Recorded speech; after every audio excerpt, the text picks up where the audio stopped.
আসসালামু আলাইকুম, সবাই কেমন আছেন? আশা করি সবাই ভালো আছেন। আমিও ভালো আছি। চলে আসলাম নতুন একটি ভিডিও নিয়ে। আজকের ভিডিওটি খুবই স্পেশাল। যারা দেখবেন অবশ্যই খুবই মজা পাবেন, কারণ এরকম দৃশ্য এর আগে কখনো দেখেননি।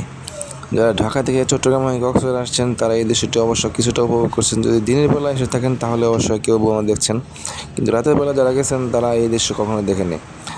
দেখতে পাচ্ছেন যে ভিডিওটি, এটা হচ্ছে আপনার কক্সবাজার থেকে চকরিয়া হয়ে ঢাকা যাওয়ার সময় এরকম একটি দৃশ্য চোখে পড়বে। তো আমরা যাচ্ছি ঢাকার দিকে। এটা হচ্ছে ডুলা হাজারা সাফারি পার্কের সামনের দিকে গেলে এরকম এই দৃশ্যটি চোখে পড়বে। রাস্তার দুই পাশে অপার সৌন্দর্য দেখেন। সামনে আছে একটি মার্শা বাস। কক্সবাজার থেকে চট্টগ্রামের যে বাস আছে তার মধ্যে মার্শা হচ্ছে সবচেয়ে দ্রুতগামী এবং এদের সার্ভিস খুবই ভালো।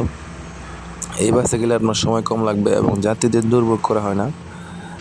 দুই পাশের দৃশ্যগুলো দেখেন কত সুন্দর। ডুলা হাজারা সাফারি পার্ক আছে এখানে। এটা হচ্ছে চকরিয়াতে, মানে ফাইসাখালীর আগে যে এলাকাটি।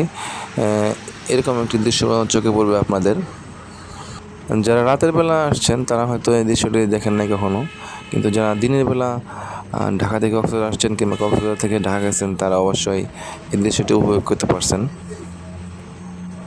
দুই পাশে বন জঙ্গল, তারপর হচ্ছে রাবার বাগান। এই জঙ্গলটা হচ্ছে আপনার অভয়ারণ্য বা বন্যপ্রাণীদের জন্য। হাতি দেখা যায় মাঝে মাঝে, তারপর বানর তো রেগুলার দেখা যায়। বাইকারদের জন্য রাস্তাটি খুবই ঝুঁকিপূর্ণ, বিশেষ করে ছোটো গাড়ি, কারণ মাঝখানে কোনো ডিভাইডার নাই। তো যদি ভিডিওটি ভালো লাগে তো অবশ্যই লাইক করবেন, কমেন্ট করবেন, সাবস্ক্রাইব করবেন। আসসালামু আলাইকুম, ভালো থাকুন সবাই।